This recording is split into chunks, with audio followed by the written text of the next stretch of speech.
I'd like to welcome everybody to December's Clintonville Area Commission meeting. I'd like to begin with the Pledge of Allegiance. Unfortunately, I want to apologize. We don't have access to the storage room to get out the flag. Fortunately, one of our scouts will stand in who has a flag on their Lenny, why don't you raise your hand? lead the flag for us tonight. I'd like them to, first I'd like Commissioner Bolton to introduce our troop and ask them to lead us in the pledge. So I'm very excited to introduce one of our youngest troops in Clintonville. This is Troop 6823. These are all daisies and brownies, many of them at Indianola, and one at Indian Springs. And we have kindergarten through 2nd grade here, and they're very excited. They've been practicing the pledge at school. So they are all going to look at Lenny's flag on her brownie vest, and they're going to put their hands on their hearts and lead us in tonight's pledge. Go ahead, girls. You're the stars. 1, 2, 3. I pledge allegiance to the flag of the United States of America and to the republic for which it stands, one nation, under God, indivisible, with liberty and justice for all. Good work, ladies.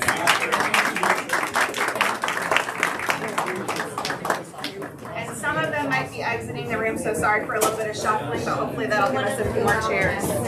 Yeah, that's fine. All right, so we're gonna have to be a little creative. Okay, girls, follow me out the back. Great job, girls.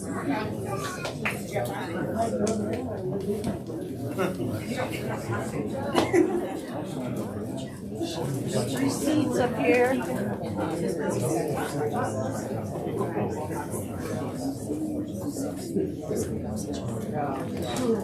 Love it.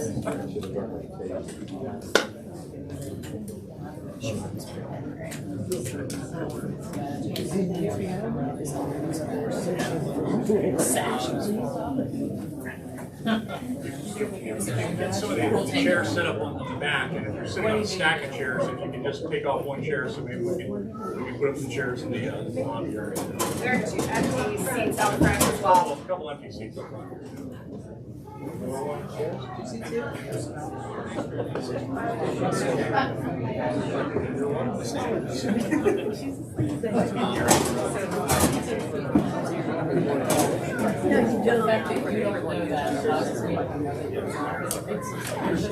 I'm here.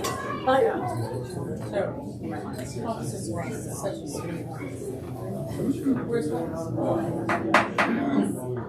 I want to thank everybody. I apologize for the difficulty of tonight's meeting. We're kind of responding to a situation that unfolded earlier with the library, so we don't have kind of the same access to things that we had before. Appreciate everybody's patience and willingness to kind of adapt to the circumstances. We don't have access to the screen tonight because the cords are also locked up, so we'll be continuing with the agenda. One note on the agenda is that the presentation from the Whetstone Facilities Plan from Recreation and Parks is going to be deferred until next month. They actually have some additional data that they want to make part of the presentation. They thought that they could have until January to be a more complete presentation, so we're happy to accommodate that.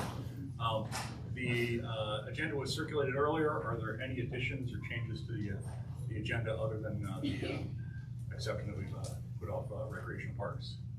Hearing none, we'll go ahead and get started with the agenda, and we'll begin with district updates. Commissioner Hively. Josh Hively, District 8. No district-specific updates. I did have the opportunity this last week to speak down at City Council for a Housing Committee meeting on some real estate wholesale legislation and the community reinvestment policy. Thank you. But no district-specific updates. Mark Moritz, District 6. I also know district-specific updates. I participated in the Neighborhood Best Practices Conferences that were held last Saturday. It's organized by the Department of Neighborhoods, and I learned about different programs from the city, particularly the Department of Public Health. And it was also, the theme was healthy and resilient neighborhoods.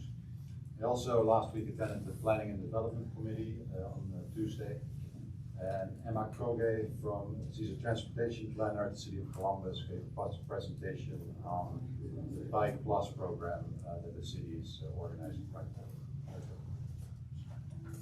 Commissioner Bolt. Hi, Brittany Bolton, District 5.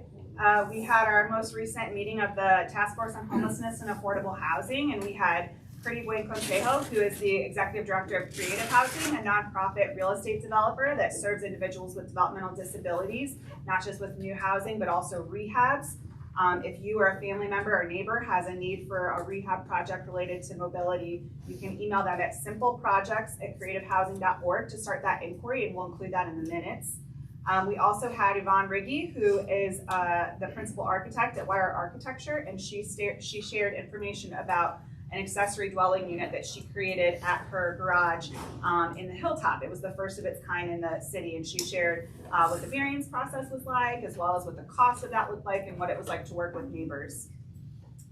On the 14th, we will have a hygiene kit drive in this room at 5:30 p.m. for the CRC. We've worked with the CRC to put together a list of toiletries, all travel size, unopened items, please. This will be the 3rd year that we're doing this. You can come, it's really fun. We set up the room and have an assembly line and put things together for folks who are unstably housed. Or if you want to just arrange a drop off or pick up, just shoot me an email through the commissioner's website, and I'm happy to arrange that if you can't make it that night. This past month, I also attended the CRC's chili cook-off earlier this week. I volunteered with the Clintonville Area Business Association's holiday trolley all over the neighborhood, which was a great time. I attended the Mayor Ginther's Neighborhood Leaders Dinner with incoming Commissioner Greg Nutter. It was great to see you there. And I also attended the Neighborhood Best Practices Conference with Commissioner Moritz. I will note on the CAC Facebook page, we posted some information we learned at that conference about old lead pipes in plumbing in your home. So that is, to be clear, the water that we're all drinking is very, very clean. The issue is typically paint, but you can check your home for lead pipes. And there's a very simple scratch and magnet test that you can do that we posted online. Great, thank you. I also attended the Planning and Development meeting and the housing options and the homelessness task force meeting, which I thought was very, very well done. And then I have been dealing over the past week with helping incoming commissioners Lada and Nutter come up to speed on this issue with Columbia Gas, and we'll be finding out a little bit more tonight from them. They'll have a presentation and working on that a little bit with them, and hopefully that'll trail off. Commissioner White. Hi, I'm BJ White, District 9, and I met with Representative, State Ohio Representative Beth Liston on November 21st to discuss stockpiling of railroad ties at Lincoln and Indianola. I'm not sure why that's happening, why they selected that, but I could only surmise with some speculation that it's because the city of Worthington doesn't tolerate it. The city of Columbus says they don't do anything with the railroad, but in meeting with Representative Liston, I did find out that if there is an issue that needs to be followed up by the railroad, we have a liaison with ODOT who actually facilitates those conversations. So I guess when you're 54 years old, you're never too old to learn new things. So I did learn that we do have an ODOT liaison with the railroad. So I am working on that.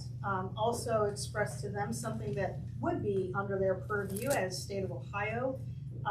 The state of Ohio land, that the tract of land that is accessible from Indianola Avenue, belonging to the Ohio School for the Deaf, just north of the Bill Moose Ravine, is actually being dumped on. There's some pallets there. There's a big pile of construction dirt, and it's always been a dumping site. So I thought maybe worthwhile to mention that since it's right across from the railroad. So I mentioned that as well.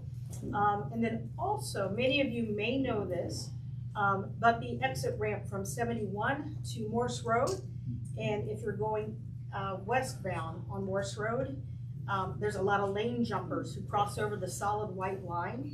when they have committed to going onto Sinclair Road from the 71 exit ramp, you're not supposed to cross the solid white line. You are committed in that lane. And there are too many accidents and a lot more near accidents that almost occur, and it's really observable by those who regularly use that intersection. I found out that even though there is signage on the exit ramp that indicate that, they don't repeat that signage to reiterate that at the signs along Morse Road.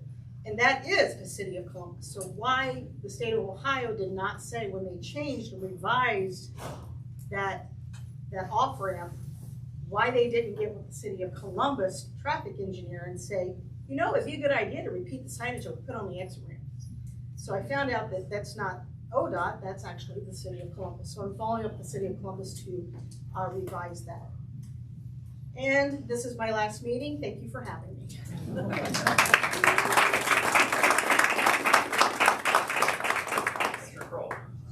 Yeah, in District 4, the Brevoort Park Playground is now open and being heavily used.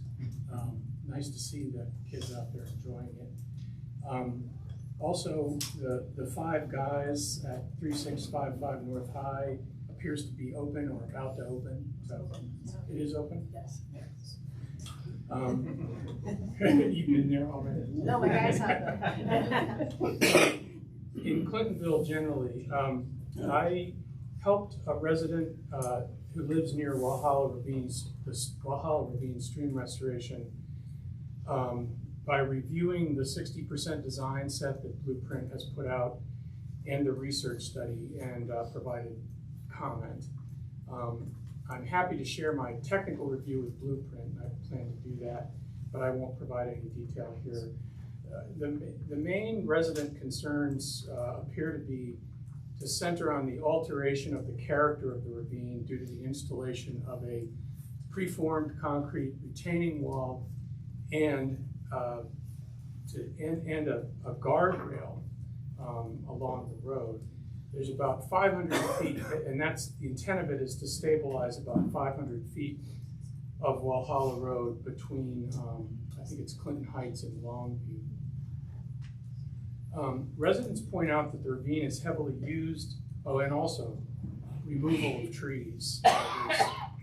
From what I can tell from the plans, there are about 11 trees that need to be removed in order to do the work of the stream restoration and bank stabilization. Residents point out that the ravine is heavily used by pedestrians and bicyclists who are attracted to the green space, and the proposed installations would degrade this experience significantly.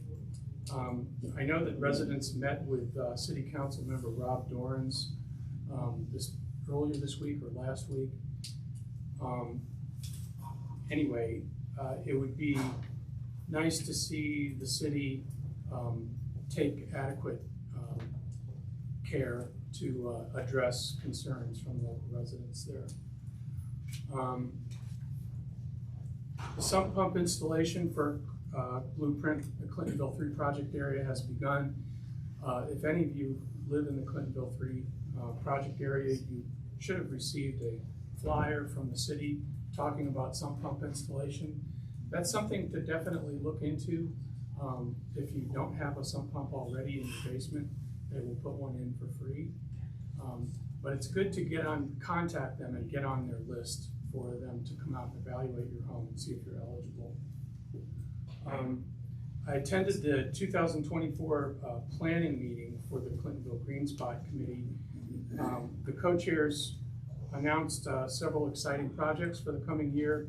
A pollinator garden for Brevoort Park, inauguration of Arbor Fest, a celebration of trees in the city, or in Clintonville. Bringing Flow's storm drain public art project to Clintonville.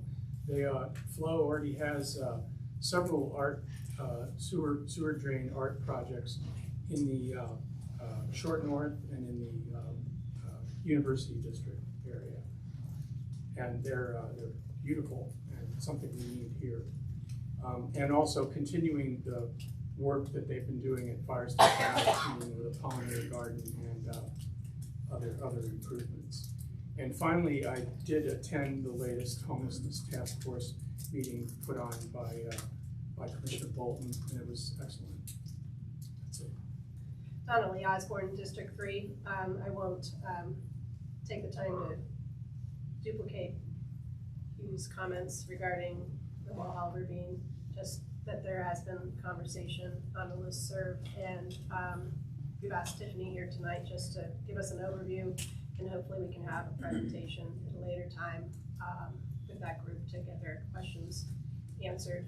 I would like to take a second just to invite everyone to the 15th annual Clintonville tree lighting that is this Sunday. It starts at 6 o'clock. There's hot chocolate, cookie decorating, crafts for kids, and then Santa takes us outside at the Rotary Peace Park at 7:15 to light the holiday tree and sing some Christmas carols. So that's a 15-year tradition started by Clintonville Rotary, and I hope to see you there Sunday night. Thank you. Commissioner Pfeiffer? Met with residents, the owner of the property for 201 West North Broadway, which will be discussed tonight. Shared some information with a concerned resident about the Columbia Gas project, and so obviously we'll learn some more about it tonight. Just happened to see it, and so I didn't realize that there are specific bridge vehicles, but the initial bridge work for North Broadway Bridge has begun, so putting in that sidewalk. So when I was walking to work today, I saw a lot of the brush was removed, and then they're going to start the bidding for that sidewalk project. So probably going to start to see that sometime soon in the winter. And we haven't heard much about the benches. I don't know if City Council has made many progress with it. This is not related to those benches. I don't know if you've noticed though. I just happened to notice while I'm walking on North Broadway that it appears that there are 2 handcrafted benches, not design benches. Maybe pretty lucky, just along that path. And so some of it, that North Broadway Bridge area, that's just like a huge open expanse of concrete. It's at least nice to maybe see something like that. Up to individuals whether they think it's appropriate or not, but I at least wanted to bring it up. Commissioner Wyman? Mike Wyman, District 7. I don't see the fire department here, which is probably a good thing. I'd like to point out that take care of your chimneys. If you're going to use them, we had a chimney fire at the end of my street 2 weeks ago. That's all I have. Thank you. Next up is consideration of prior meeting minutes. Commissioner Pfeiffer? I don't think I received any feedback on this, so it's been a good job, so ready for approval and then we go to the next step. So is there a motion to approve? Second. All right, all those in favor, please say aye. Aye. Any opposed, same sign. Minutes are approved. Treasurer's report. And then next step, just talking about January meeting, I don't know who the secretary will be. I think there's some interested parties. So at least for this meeting, Mark has suggested that I will take the minutes this meeting. He will work to finalize them or get them approved. And if there's any edits, I will share them with him before it's sent out. But any edits that he would make, and then he would work to post the minutes. Okay.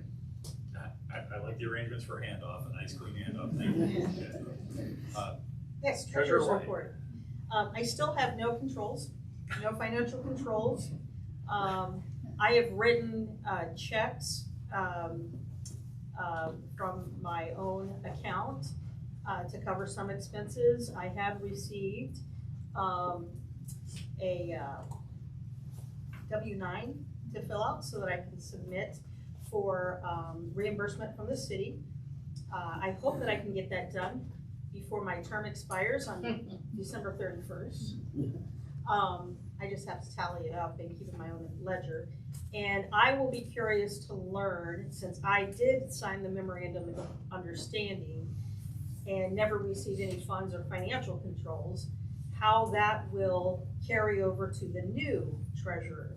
I believe that Commissioner Crowell has offered to take over the treasurer's role. And what I also did is I met with Commissioner Crowell to hand over what we received from the technology grant by City Council to the area commissions, the projector, the screen, the monitor, power strip, cords and cables that we received. And we only used those twice during COVID, but I did hand over the tech bundle to Commissioner Crowell. From your basement to mine. And so I'll be putting together my ledger of expenses, and I'll put together a report for that so that Commissioner Crowell can give his treasurer report in January with very good information. And that's all I have. Great, well, thanks again for serving. We'll move on to city updates. Catherine Call, I think, is here with the Department of Neighborhoods to step in for Swid, who's left, and I don't think David could make it tonight, so. And I hope, having heard Commissioner White's story about not having access to the funds and covering. So you guys have covering access person, to I funds. hope we can get her settled up before the end of the month. We will get you reimbursed. Okay. You guys do have access to funds. You just place all orders through us. We ordered them for you and then deliver them to your house. So it's like really first class service. Okay. So, good evening, everyone. My name is Catherine Hall. I was the former North Side Neighborhood Liaison, so I have the honor and privilege of serving with the Clintonville. It's kind of serendipity that I'm here on BJ's last night. I did not know this was your last night. Oh, it is. We worked the entire time that I was on the north side. BJ was the chair during COVID. And trying to figure that disaster out. And Clintonville was the first area commission in the city that was able to hold a successful election during COVID in figuring out Open Meeting Act, Robert's Rules of Order. So BJ led the way. So I'm certainly going to miss you. I always enjoy our time together. Thank you. And we didn't miss a single meeting. We had the first meeting a week later. It was just, but we didn't miss a single meeting. Clintonville was a trendsetter. As far as announcements from my office, things have slowed down because of the holiday season. I emailed out to all the commissioners my weekly announcements. They're pretty in-depth, but I think they provide a lot of important community resources, like free smoke alarms from the fire department. We have information about the warming centers in the city of Columbus for our houseless residents. Those just opened up on December 1st. So probably the easiest way to get all of my information is just to send me an email, and I will shoot the email because it's pretty extensive. I also have a list for holiday help. So if you or your neighbors need any assistance, toys, meals for the holiday, I can also send out that list to you. So that's probably just the easiest way to get you guys that information. I don't know if you'll share it in your social media or on the website. Oh, perfect. If you have any orders, any supply orders, please get them to myself or David by December 15th, and we will get those back to you before the holiday season because some of us may be on vacation. And we have posted the position, so we are hoping to have a new neighborhood liaison for the north side by the end of January. Great. Good Thanks to very see you much. guys. Are there any questions for Catherine? I have a comment. Please. We are in need of assistance with deer removal. When we have a deer that is hit on a street, a neighborhood street. And we've talked about this the last several commission meetings, but this last, like 2 weeks ago, took 8 days to pick up a deer on High Street, blocking a sidewalk in front of the Clinton Women's Club. I will make sure all of you guys have my contact. Yeah. For right now, until we find a better remedy, it would just be to email or call me. Okay, I'll call refuse directly and it'll come out the next business day. okay, great, thank you. Great. Well, Department of Neighborhoods is seeing slack in activity, but I don't think Officer Brown is, so Officer Brown. No, our commercial burglaries in the area on 3 Precinct arrest. We've had 3 in the 3,000 block and the 6,000 block of North High Street. We've had 1 in the 800 block of East Cook. Talked to the detective who's handling these cases. They're not seeing any links to these crimes, so it's just a rise in commercial burglaries that are on 3 Precinct. Holidays are coming up. We're going to remind you that if you're going to be ordering packages to your residents, make sure you're home. If you're not going to be home, you can Google some Amazon locations or the Amazon lockers and pick them up there. As of today, cannabis and marijuana is legal to use, possess, purchase, and transport up to the amounts of 2.5 5 ounces of adult use of cannabis and 15 grams of adult use of extracts. You guys already got the information about the warming centers. I went ahead and sent out an email list. If you're on my email list, you would have gotten those warming centers information. The governor signed a $4 million grant for violent crime initiative. The Columbus Police Department pairs with the Columbus CRV unit, they're a citizen unit that provides resources for individuals that the Columbus Police Department identifies as possible suspects or victims of a violent crime. So we would actually go out and meet with these individuals, pretty much let them know that if they can change their behavior, they would qualify for these resources. So we've been doing that for 2 years. If the commission like, I can probably get the director of the CRV unit to come in and give you a little better understanding of what they do and how they pair with the Columbus Police Department. So, any questions? Any questions from the public for Officer Brown? Thank you very much. I appreciate it. Next up is a update from Project Blueprint. Again, apologies, we don't have access to the projector. I believe Commissioner Bolton has put the presentation on our website, so if you want to try to follow along with your phone and pull up the presentation on your website, that's maybe as good as you can do right now. And I apologize to our presenter. I know it's difficult to present without the visuals you're expecting. We got it. Want to try this? If you would like, we could maybe we could proceed with the zoning update while we set up that technology and keep the meeting moving. Is that okay? Well, but much better if we had the visuals. So if I can ask Chair Hardwick to. Thank you. Just as a preliminary matter, the new reimbursement system does work. A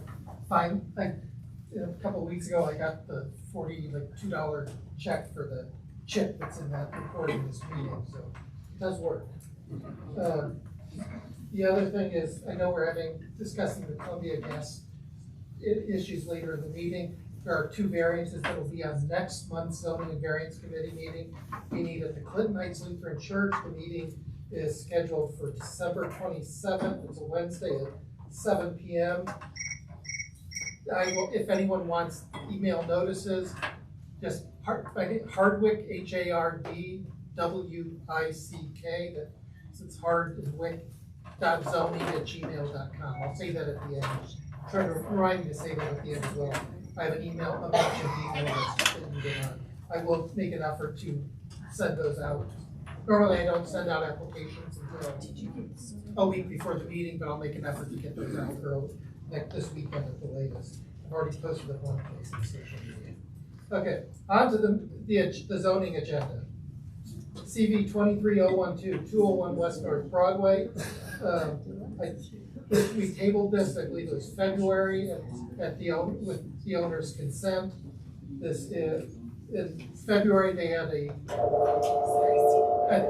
duplex with a carriage house, which would have had 3 units on there, and I believe 6 or so variances requested. This, we granted the motion to take it off the table because they now are requesting 2 variances to build a duplex, to allow for a duplex on a single lot in an R3 district where the single-family home is permitted, and to allow for a lot width of 40 feet in lieu of the existing 50 feet requirement.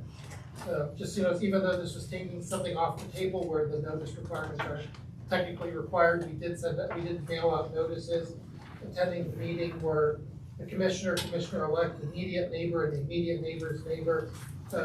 Not attending the meeting was unfortunately Mary Rogers, because as one of the places I listed the meeting time, my mistake, I listed it as 8 o'clock instead of 7 o'clock, and she dutifully showed up at 8 o'clock, so she is speaking for the first time, and I apologize to her. For that mistake. That was a cut and paste error, but still, I should have been more careful.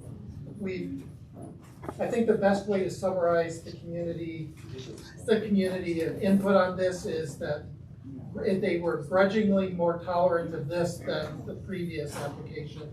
And anywhere from that to, there are some statements of support as well on the committee. They've done a significant amount of work with the neighbors to revise the plan. It's now two three-story duplex, 2 3-story townhouses with a garage that will have spaces for 4 spaces. 2 of those are pull through, so hopefully the people living in the townhouses can get along well enough that they can keep their cars in order. They have 2 cars. Commissioners here to give their report. Overall, we thought this looked like a good compromise, and that it fit on the neighborhood. There wasn't a question of why they had the access on, why couldn't they put the access on Milton? And the answer is the city really doesn't want them to for a bunch of safety reasons, which made sense to us. I want to say first, I don't know if the neighbors are here. There's a lot of people here, but they put in a lot. This has not been easy for them. They put in a lot of time and effort in working with the applicant. And if they're here, I'll let them speak for themselves, see where on the spectrum they are that I just mentioned. But the applicant's done a lot of work. The neighbors have done a lot of work, and we voted to recommend approval 8-0. And Ms. Rogers, if it's okay, when we get to public comment, I'm going to acknowledge you and give you maybe the time to make a statement, which maybe you didn't have at the committee meeting, and hopefully that will make amends for the fact that you didn't get the notice of the meeting. But the applicant is here tonight? Yeah, I'm sorry. Are there any questions for the chair? Any questions from the public? Okay, great. I'm sorry. Go ahead. If you can tell us about your project. my name is Julie Bullock. I'm actually not the applicant. I'm helping the applicant. She's also an architect, and she had a family emergency, so she apologizes. We originally came in with 9 variances, and it was a 3-family. And Liz worked quite hard with the neighbors, had many meetings with them, and that's how we've ended up with 2 variances. And we're now doing the duplex. Also, the scale of the building was significantly reduced as well to reduce the number of variances. And we just feel the duplex is appropriate in this area. There's several across the street from us and in the vicinity. The 2 variances are first a use variance for the duplex in an R3. And the second is lot width, which this lot had been combined with the neighbors. Was split, and then it was combined, and then it was split again. So it's not technically pre-1959 where it's grandfathered in. So the lot width variance is a bit of a technicality, but the city thought we should add it. She also, in this time frame, worked a lot with the city of Columbus, the various departments. It's very time consuming. And worked with the city forester where the trees were going to be placed along Milton and what they wanted us to do there. And as well, the city requested a sidewalk along Milton. We've had a few questions about that.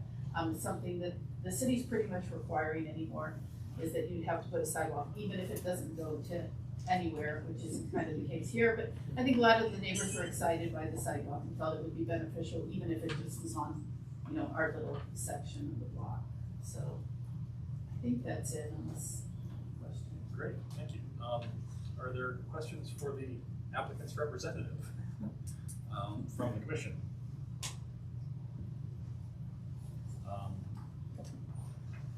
I guess I just want to offer a comment. I appreciate your patience with this and your sort of resolve to stick through with this, and also your willingness to work with as many neighbors as you have over the series of months. And having seen the application when it was first turned in and where you are now, I hope you're happy with where you ended. I think overall this is a much better solution, and I hope it tempers some of the. It sounds like it does. It sounds like it does respond to at least some of the comments and concerns of the neighbors. So I appreciate the time and effort that went into this. Are there comments from the public? And we'll begin with Ms. Rogers if I can. Yes. I have been a long-term resident of Clintonville and also the immediate past president of the Clintonville Historical Society. And I know that we are facing some changes in our zoning laws overall that are designed to try to increase density in our overall city. I think that it's really important that we acknowledge that Clintonville already has a fairly high density compared to Franklinton, Grandview Heights, downtown. In fact, our density is already 3 times any of those neighborhoods. This lot is about 1/8 of an acre. And so if we put, let's just say 4 people, 2 couples, no children, on 1/8 of an acre lot, you're looking at the same density as Chicago, Illinois, according to the most recent census data. So I wonder why we, as a community, would agree to that, when there are other areas of the city that are desperately in need of true development. And what we're supposed to be trying to do with these changes in zoning is try to make more affordable housing for our residents. And this project, the way it's being positioned, is not affordable housing, it's just housing. And so I really, really want to caution the commission into watching and being as mindful as possible of our community's situation and not just randomly approve things like this because the city as a whole is facing a density issue as a whole. We have lots of properties all throughout the city that need developers to take attention and make investments. And it's really sad that this money is being spent on this 1/8 of an acre of lot when we could have used that same money to do 6 or 8 or even 10 lots in Franklinton or downtown. So that's my comment. Thanks very much. Are there any questions from the public? Yeah. My name's Anne Marie Razor. I live 5 houses down from the lot in question. I was not able to attend the meeting before because I'm a senior caregiver and I was caregiving, so I missed. Ditto what she said. Yes. And you worded it very well. Thank you. I have been living where I live since 1953. So I'm familiar with the traffic patterns and the houses that come and that go and the lots and the way they've been done. And yes, there are townhouses that are across the street that have been there. And I remember when they went up, how the neighborhood was all up in arms. And those current townhouses are bigger than this. I've talked with people who are movers, and they say the design and the amount of space to get furniture in and out of this is unacceptable from a mover's perspective. If people with 2 adults and however many children, you've got a master bedroom on the 3rd floor, you can't get a queen-size bed up this thing. It's too small.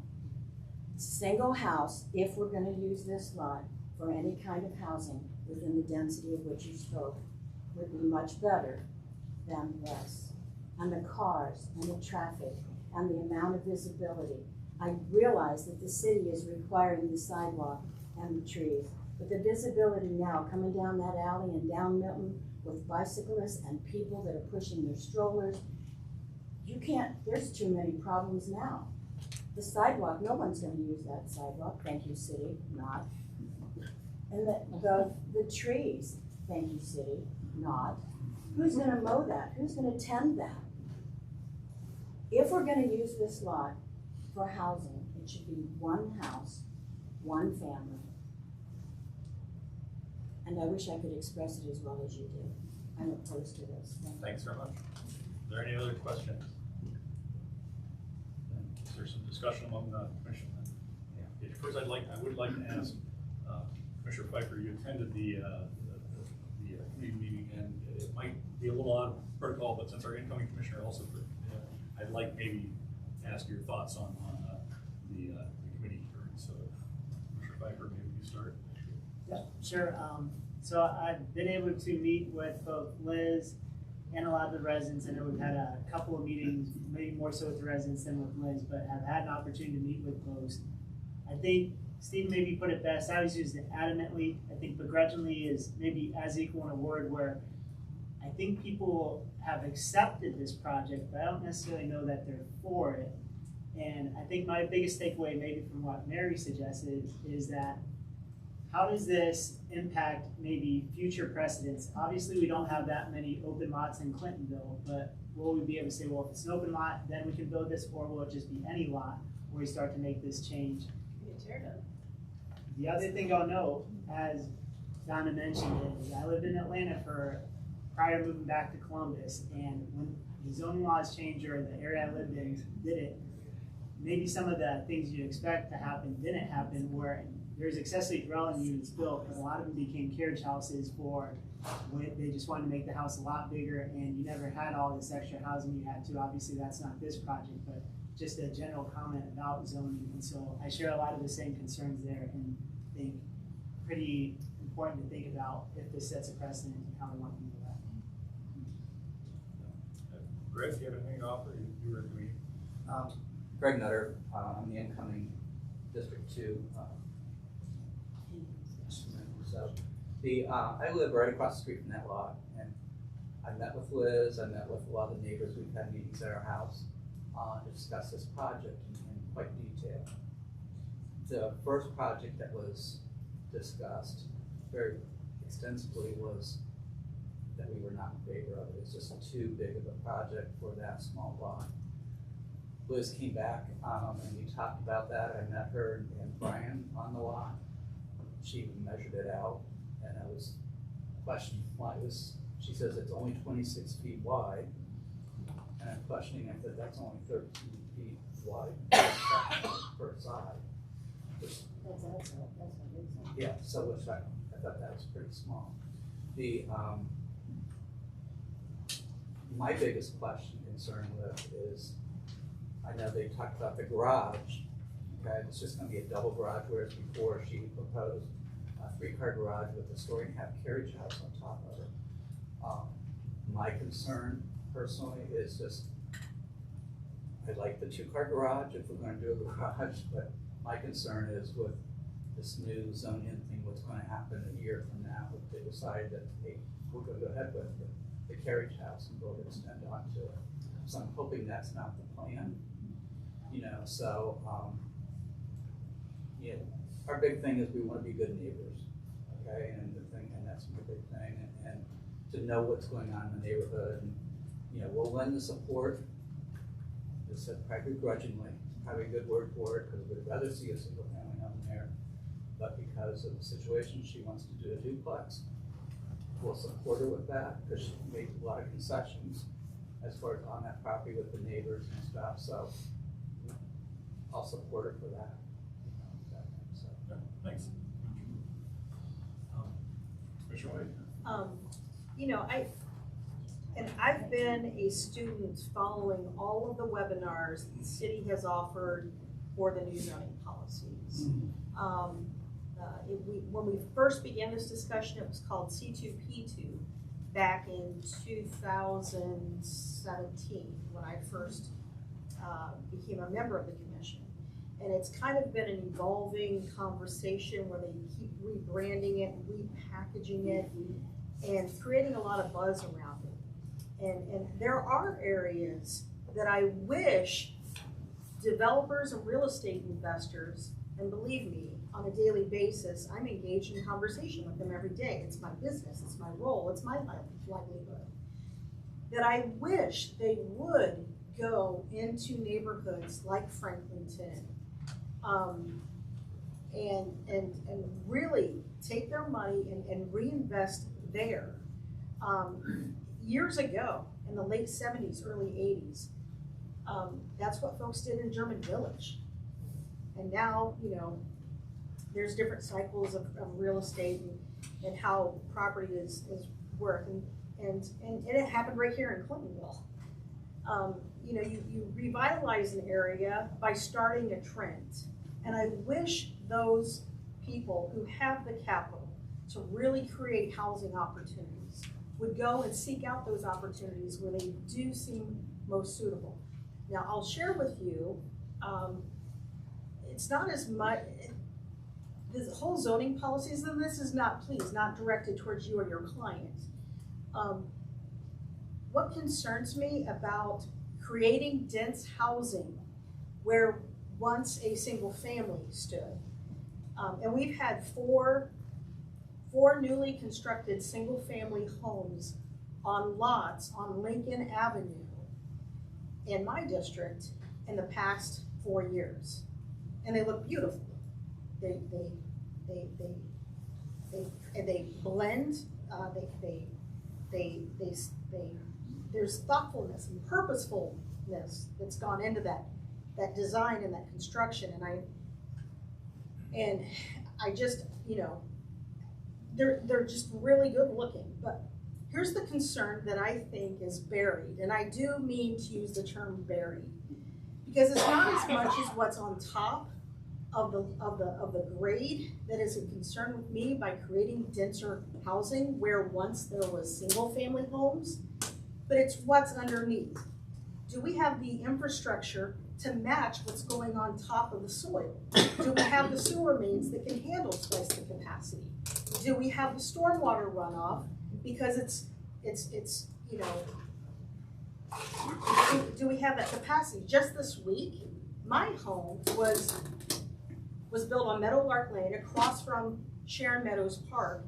It was built 19 houses, a row of 19 houses. Paul Love, a legendary real in Central Ohio real estate. Paul worked with developers and created these houses, and they were built in 1989, and they're wonderful homes.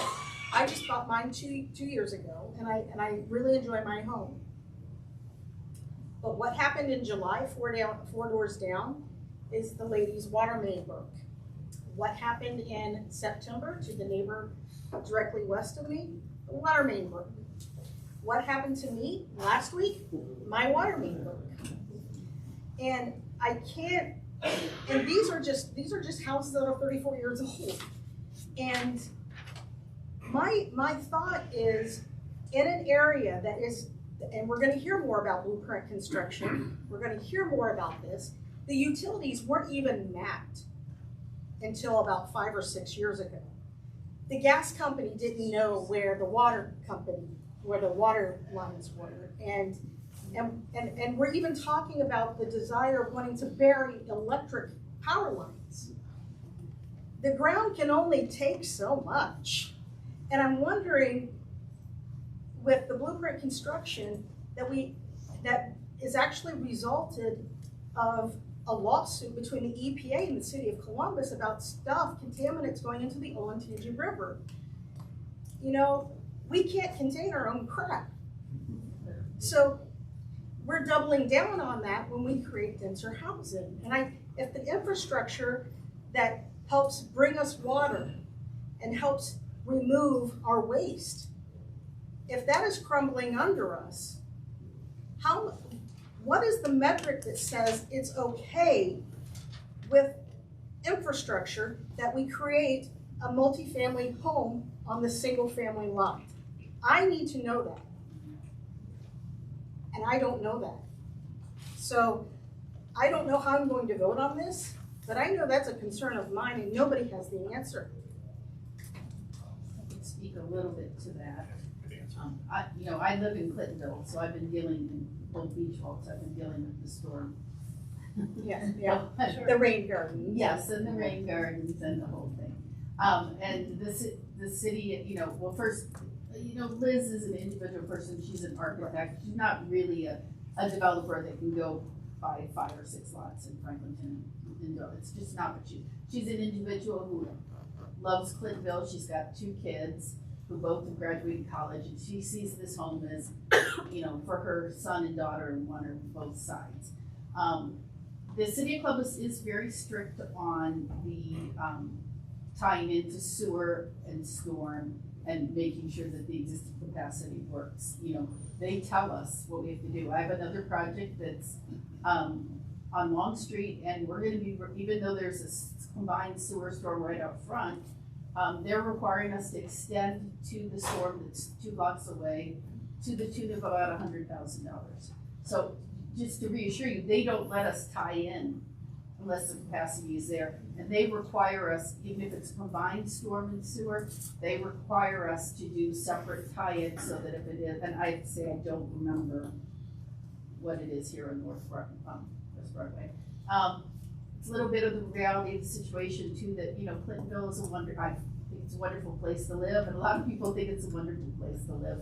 And to me, these kind of urban infill projects like this are what I really enjoy doing. And I think, you know, a duplex is certainly a fit for this neighborhood based on whether. So I hope you'll find it appropriate. I think that it's a beautiful design that she's done, and I think it really fits in the streetscape. And I can't underscore how much she has decreased the size of the resident, you know, based on the feedback from the neighbors. I also was one of the people that they interviewed when they were revising the zoning code. And I will say, you know, it's just one of those architects that does a lot in the city, so they, you know, and I told them a lot of the same things that you have said to them. Because you're a Clintonville resident, you get it. Yeah, yeah, and they, you know, they said, we're hearing the same thing from everybody we're interviewing, and we are hoping to address it, so they see the issue, you know, and working with it. The part of the issue is, you know, they require, you know, whether you're building a single family home or you're, you know, doing a huge development, they're requiring the developers to provide the extensions to do that, rather than having the city bring the utilities to them.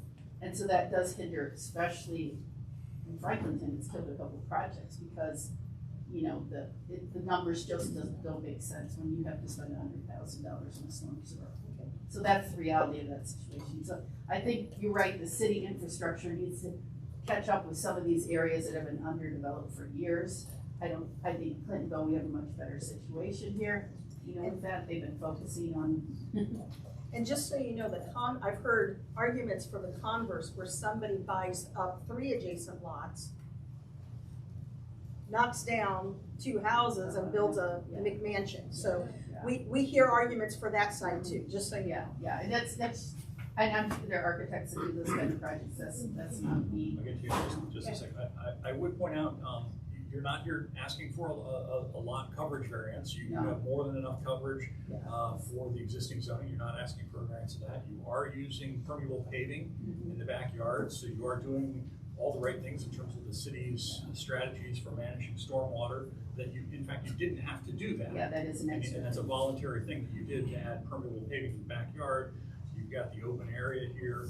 You know, in the permitting process here, since you began quite some time ago, it's already been vetted through, I assume, the building department, including the division of sewers and drains, the division of water, and also probably the electric utility, whether it's in the city or. So in terms of capacities, all of those agencies have weighed in on this and are comfortable with it. Yeah, and they've all, you know, they've all concurred that we're on capacity. For sure. So one of the variances is for this to be a duplex on this lot. With the size of the lot, Mary was saying that it's like 1/8 of an acre. Would a variance be needed if this was just a single family home? Is the lot too small for a single family home? No. Without a variance? You would not need a variance for Would the lot width still be an issue though? There's a minimum lot width that's required, and this doesn't fit because of the carbon. Maybe. Maybe that is, I had a discussion with the head of zoning about this because it's necessarily a fair variance. And she said, well, since you're asking for the other variance, ask for this. And the reason for that is because the lot as it stands today wasn't recorded when the zoning code was adopted in 1996 or whatever it was. And so even though it's the same size lot as many of the other parcels on this lot, it would require that because it's. And that's what was one of my complaints about the zoning code. Actually, most of the lots in Clintonville do not meet the requirements for either area or lot width. Because, and I always say, the zoning code is the suburban code. it doesn't deal with these, you know, areas where you have more density, so. I did see in your write-up here where you went through the neighborhood screening form, you pointed out the percentages of duplexes and multifamily units in Clintonville. And actually, I think you were, if anything, erring on the side of caution there. If you look at the sort of subset of those uses in the area south of North Broadway, kind of where this house sits, if you look at District 2 and you sort of say, okay, what is that south of North Broadway in terms of that mix? It's a much higher mix of duplexes and rentals and multifamily units in there. In fact, you know, per household, it might be the preponderance of uses actually in that area. Especially in this couple blocks here. So there any other?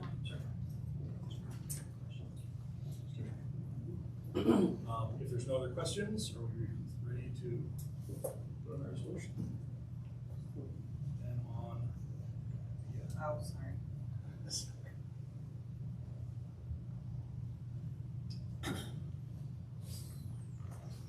Okay, on CV 23-012, 201 North Broadway, shall the application be approved? Commissioner Higley? Yes. Commissioner Moritz? Abstain. Commissioner Bolton? Yes. Commissioner White? Yes. Commissioner Kroll? Yes. Commissioner Leon?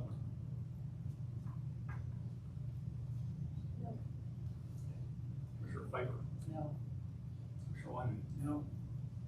Chair votes yes. Anybody? One abstention, three So, yeses, I'll three just go through noes. it. Commissioner Rotero, yes. Commissioner Piper, no. Commissioner Lee Osborne, no. Commissioner Crowe, yes. Commissioner Bolton, yes. Commissioner Moritz abstained. Commissioner Wyman, no. Commissioner Higley, yes. Commissioner White, yes. So 5 yeses, 3 noes, 1 abstain. Okay. Motion passes. Good luck with your project. Thanks very much for your time. We really appreciate all the neighbors crying and revolving, and that's what I love about living in Clintonville, that people really care. Thank you very much.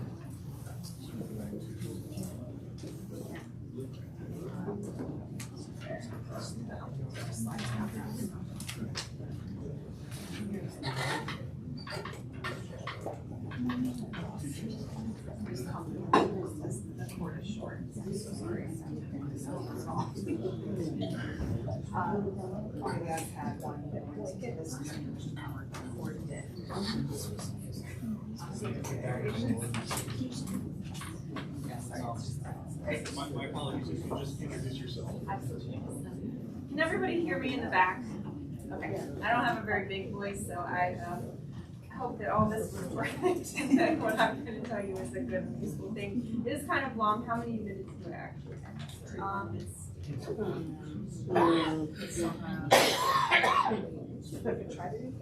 Okay. I will speed through. If I want to go through I'm Tiffany Conham, the Blueprint Outreach Coordinator with the City of Columbus. I've been with the city for about 7 years now, and lead the outreach team for this project. So very familiar with Clintonville. See a lot of familiar faces in the room. So hello again. I do have an update. I have a newsletter here that I can pass out. I do have cards and things, so if you need that or you want to have more questions to the end, just ask. I'm going to speed through a Blueprint 101. We've had new commissioners, so some people don't know exactly what Blueprint is, and I'm going to try to explain that as quick as I can. I tried to give you a good segue. You did. All right, here I go. Ignore the little things on the bottom right that say they're a different color. It might. Ask for this technology.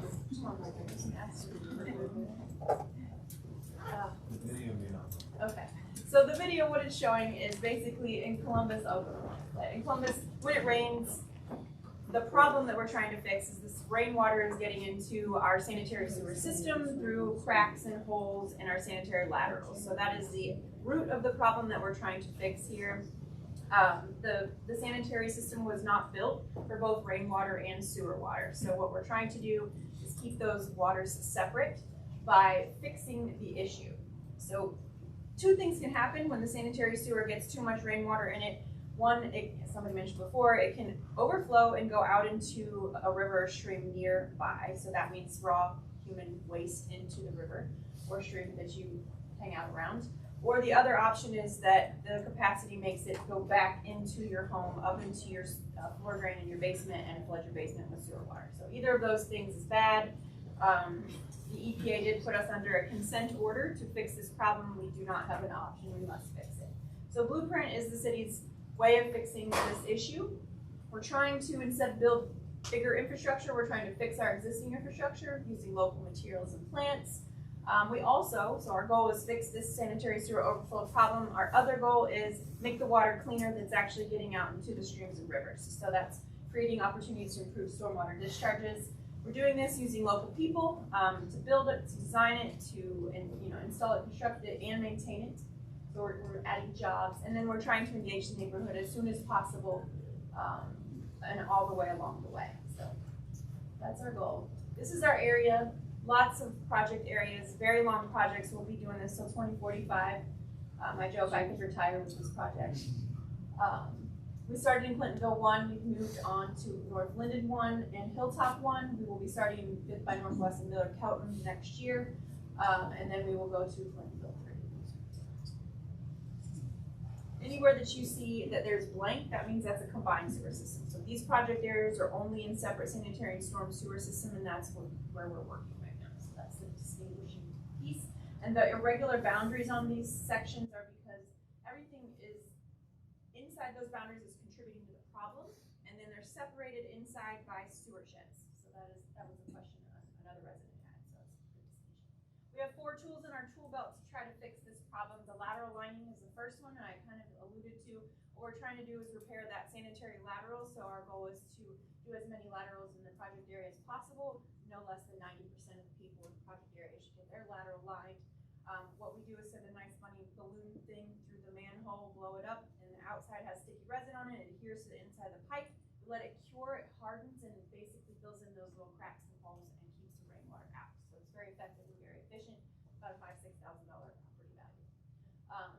Roof water redirection. So not all houses get roof water redirection. Some don't need it. Some we can't do for some reasons.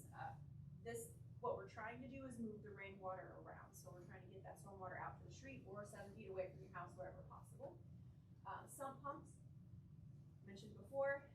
This also tries to get the water up around, out of your foundation, out from around your foundation, out from around where the sanitary lateral. It can also get in there through a connection where the 4-inch pipe meets a 6-inch pipe. So we wanted to get away from there and out to the street. And then green infrastructure, which I'll talk about more in just a second. So all of the first 3 are trying to move water, separate things. Green infrastructure is where we want to send that stormwater if we can. So here's how they work together. You'll see the sanitary lateral here on the bottom left. We have a sanitary sewer, we have a storm sewer. So the whole point is to separate these two and keep the water to go where it needs to go. The other two, there you see the roof water coming down and the sump pump. They don't always go directly into a rain garden, but this is trying to show that that's where we want it to go. A lot of times it comes out on the street and goes down. And then also water running down the street, we're trying to capture it into the rain garden, going through the rain garden into an under drain and then out to the storm sewer where we want it to go. Green infrastructure's goal is as that stormwater, when it rains, it picks up everything it has along the road. So leaves, trash, little tiny things off your brakes, anything that's on the street, it picks it up. If we can send it through green infrastructure, then it can be cleaner when it gets to our storm sewer and in the end to our rivers and streams.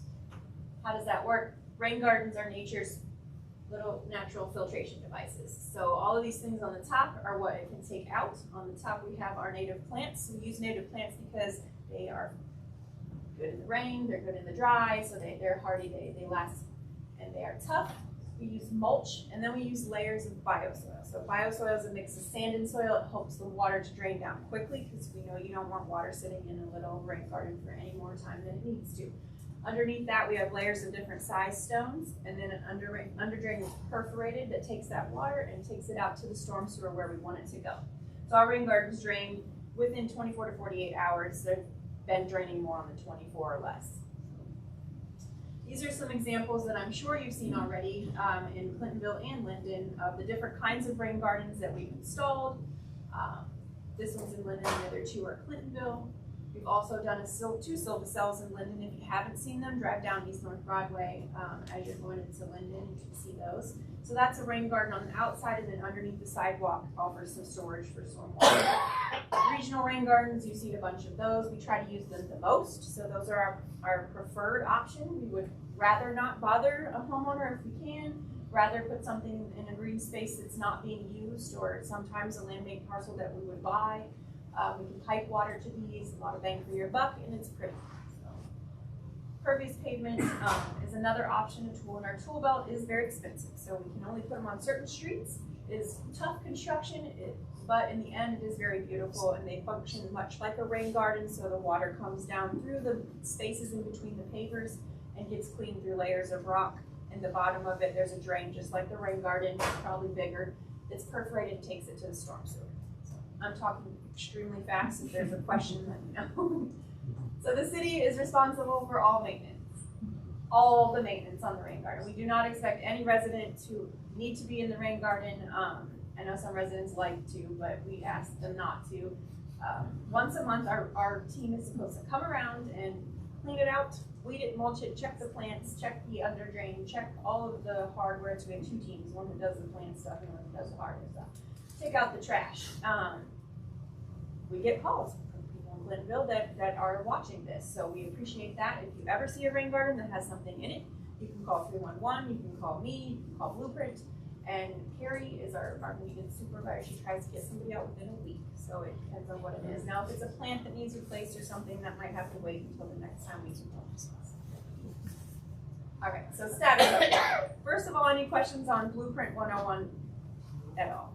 Yes, ma'am. I thought the rain garden maintenance was only for the first 3 years after installation. Did that change? Nope. So what you're kind of not understanding, the first 2 growing seasons, it's the contractor's responsibility to make sure that those plants survive, so that they are actually getting a team to take care of those plants. After the 2 growing seasons, we go out, Carrie goes out, make sure it is approved, those plants survived, and that we take on the maintenance of that rain garden. So technically from then on, the city is responsible forever for that rain garden. So it's the contractor the first 2 growing seasons just to make sure they did their job correctly and that those things survive, and then it's the city that takes over.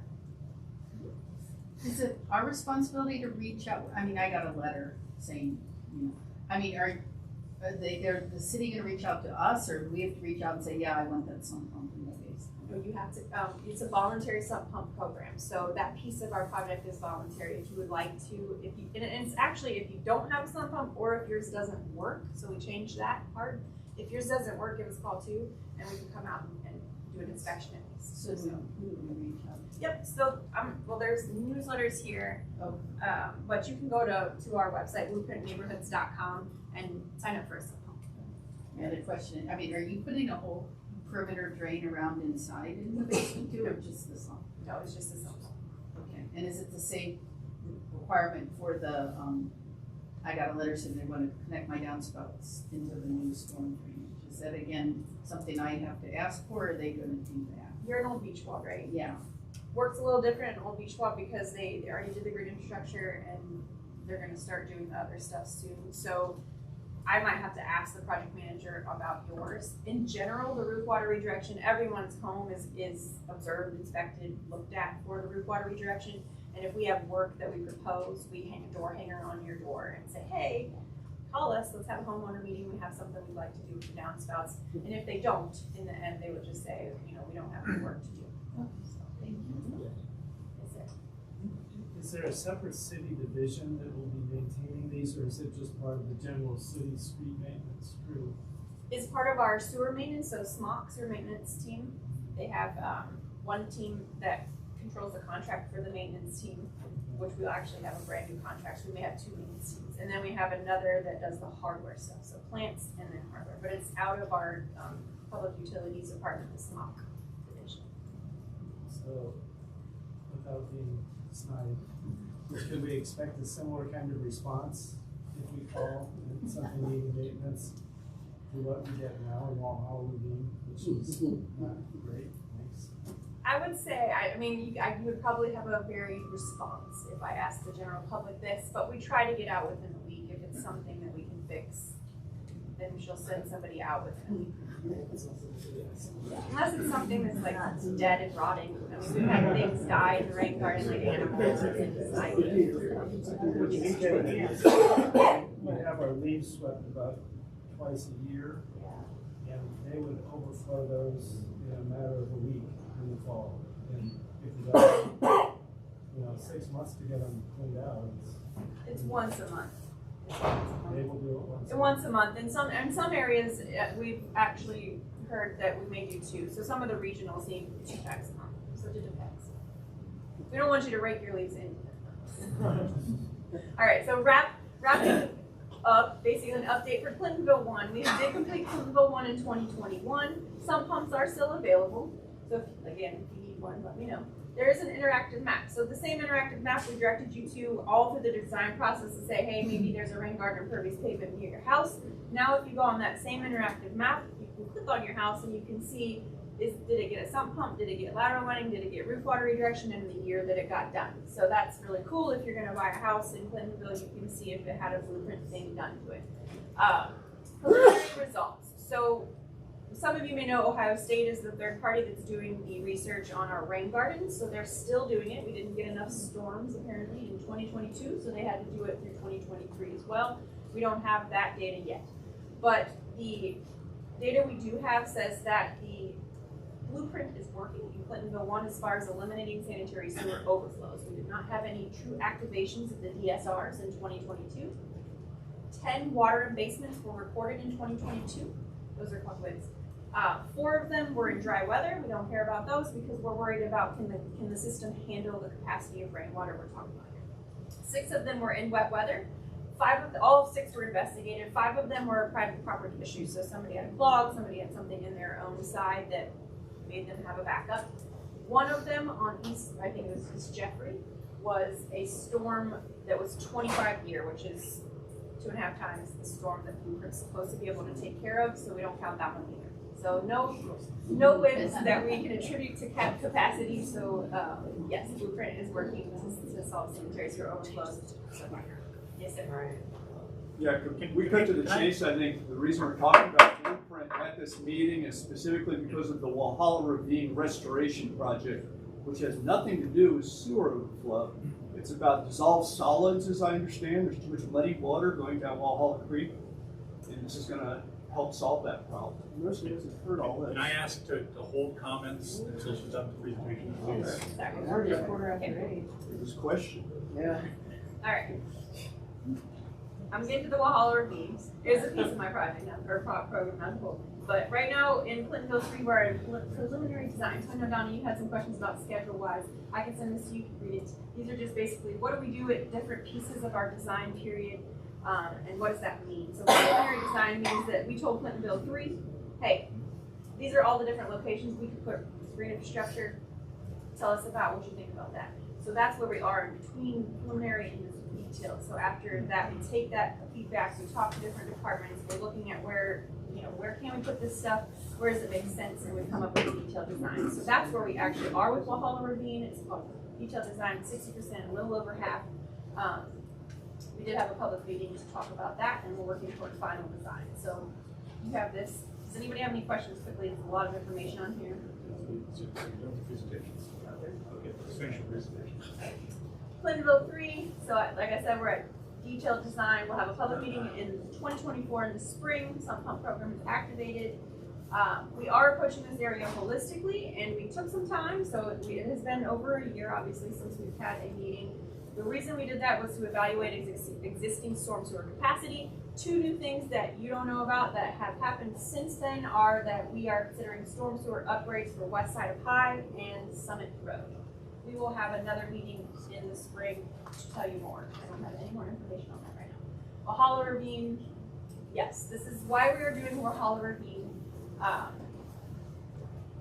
Is to what you said, but also because it helps us in this whole area to have to do less green infrastructure all over the place. So Walhalla itself, if we're talking about what he's talking about, our goal is to take away the suspended solids in the stormwater. So what we want to do is help it be clean. Walhalla itself takes 15% of our 20% goal away, so that we only have to take care of like 4.6%. It is in the whole area, in the watershed. So what that means is a lot less rain gardens, a lot less other things that we have to install in the neighborhoods in front of people's houses. I am not a scientist or an engineer, so some of the questions I will not be able to answer. I will say that we hear the residents' concerns with the aesthetics. We understand your concern with the trees. We have reached out to Councilmember Dorrance. He reached out to us. We reached out back. We probably will have a meeting with him soon. And we have a meeting with DPS scheduled to talk to them about some of these concerns as well. So we do have to work with other city departments. Our design depends on other city department input. So we're trying to raise the concerns again that the residents have had and ask the questions again. And that's not a great answer for you. That's not I figured it out for you tonight, but it is that we hear you and we are trying, we are talking to the people that we need to talk to. So, I see you. This is basically the end of it, so. Okay, so, first, are there any questions from the commission? Is this, the reason for doing Walhalla Ravine, isn't it primarily a cost issue? I mean, the cost of doing green infrastructure far exceeds the amount of doing stream restoration in Walhalla Ravine. Is that correct? I believe yes, it does save us a lot of money. And it saves ratepayers a lot of money. And yeah, I guess I would ask that the city look into not having a guardrail along there. I know that that's the DPS requirement, but that is a severe detraction to the aesthetics of the walk. It's heavily used by the residents. Did everybody see the example of the guardrail we gave at this? I just wanted to make sure. I hear you. We took a vote. That's just a comment. It definitely went towards wood and not steel. Yes. I think I had, if anybody, unless there's another question from the commission. There's none from the commission. In the white shirt, and we'll go towards that. Great. I want to really react to that there was a vote, just so everyone here understands. The vote that she's talking about was, do you want this color of metal, that color of metal, or this large barrier? And the barrier is 3 feet tall. And it's not just the aesthetics, it also diminishes our ability as residents to see down into the natural stream bed and be a part of it. And we believe it also presents a safety risk to all of us who walk and run and bring our kids, our dogs, our grandkids down in there, because we will no longer have a means of getting out of the way of the cars. The barrier, we believe, would also encourage people to drive faster, because it looks then like a highway, because these are highway level barriers. So it will increase the speed of drivers, and there's research out there to kind of prove it. So I just want to throw that one in there just to react, so that no one leaves here thinking we were asked, did we want a barrier? We were not asked that. We were asked which of 3 large oversized highway barriers would we prefer. You're correct. We did not ask if we could have a barrier or not have a barrier, because when we do this project, we have to meet the standards of the Department of Public Service. We have to have something there to bring it up to the standard that they require. So you're right. It was a question of, do you like the metal or do you like the wood better? And it was almost unanimously, obviously, wood. But I'm writing down your other stuff just to make sure I can add it to the conversation. Did I hear you correctly, though? That's a city public service standard. We're not throwing anybody under the bus, but yes, the city itself has to have some kind of a barrier there. If we're doing the road stabilization, if this is where cars are going to drive, yes, we must have that there. Gentleman with the beard. Sorry. So I'm one of the property owners that borders this project. There are 6 of us. We reached 1, which is between Longview and Clinton Heights. And then there's 1 property owner farther down in the ravine. You need easements to be able to do this work. If you don't get easements for those adjoining property owners, what does the city do next? The process,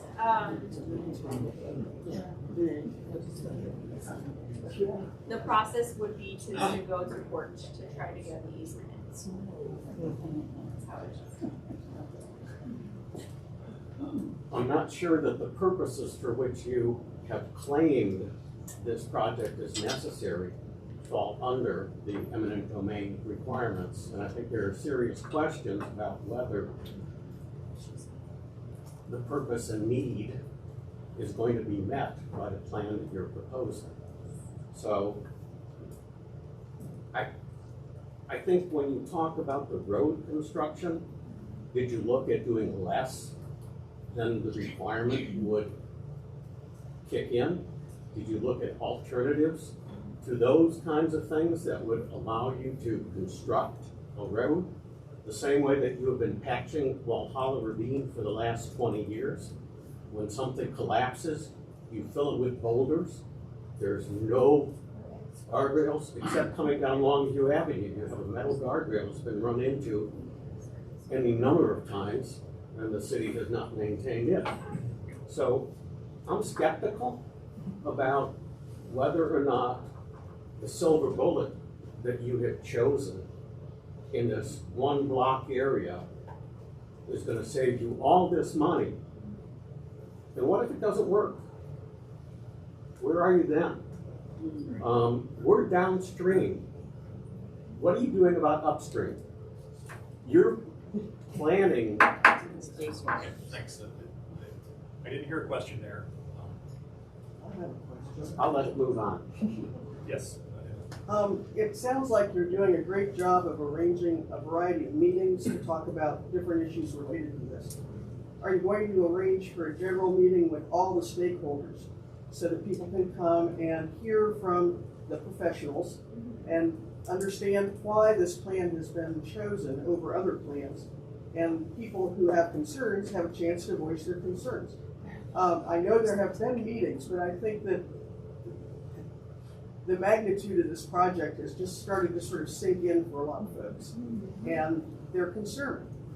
And I think that if the city wants to have the goodwill of the neighborhood, they need to do a little better job of working with the neighbors and the residents and the stakeholders.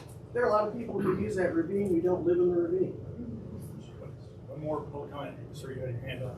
We do have other presenters tonight, so I'd like to go ahead. Yeah. One of the options that some of the neighbors have kicked around is the idea of following the precedent of Glen Echo Ravine and making this a pocket park between Longview and Clinton Heights.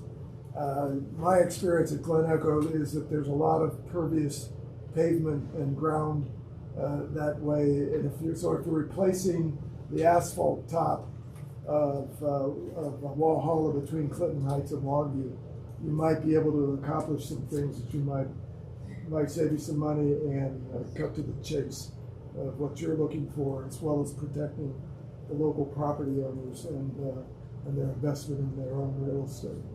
I'll bring it to them. I don't know if we could do that, but I'll suggest. Thanks very much. I know there's a lot of interest in this topic, and this topic will continue on. We do have other presenters, so I'd like to move on with presenters from Columbia Gas, if we could. Appreciate your time. Thank you.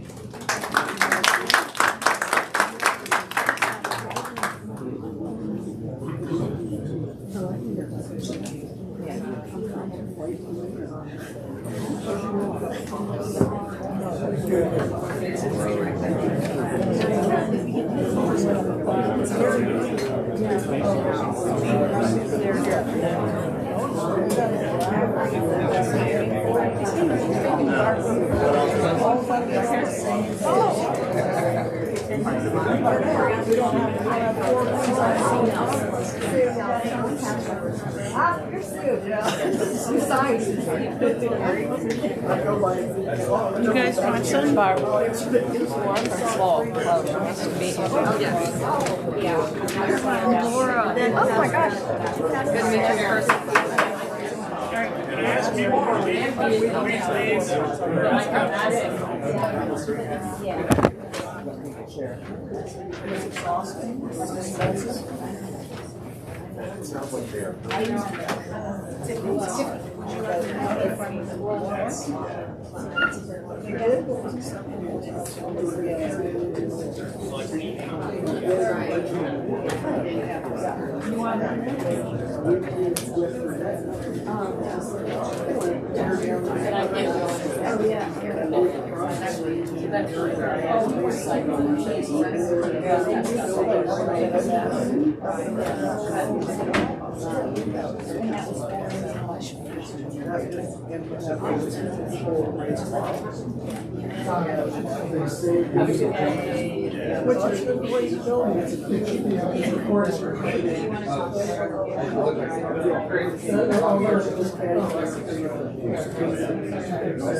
We have a representative tonight from Columbia Gas to discuss a forthcoming variance item that will be on the agenda. Actually, two variances that will be on next month's agenda, which include some properties that they're acquiring as part of the gas infrastructure project. Also on the topic is a larger discussion of the high pressure distribution system that's going to be a project that's coming up this spring and summer in Clintonville. It's kind of a new thing that I certainly just heard about, and I thought it was important that maybe we'll begin to inform the residents of that as quickly as we could. So we've asked them here tonight to maybe touch on the issues of the variances that we'll talk about next month, but also introduce the high pressure distribution system. So please, Luca, please take over and introduce yourself. Thank you. Yes, Luca Papalco, Public Affairs Manager for Columbia Gas of Ohio. Thank you, Commissioner, for allowing us to be here today. And thank you to the community for allowing us to present to you our upcoming plans. Really appreciate the opportunity. The infrastructure talk was appreciated. And I promise we did not call the security detail in here tonight. That was not planned by us. I wasn't have a dunk zone out there, but I think the security scrapped that. So hopefully we don't end up needing that. No, I really appreciate it. Before I get started, my commitment to you guys. Want to be honest with you. Want to be a community advocate for you as well. My job is to understand what you guys are wanting, help understand your questions, and take that back to our teams to understand how we can make things work. Understand the Clintonville community. I lived in German Village for about 5 or 6 years.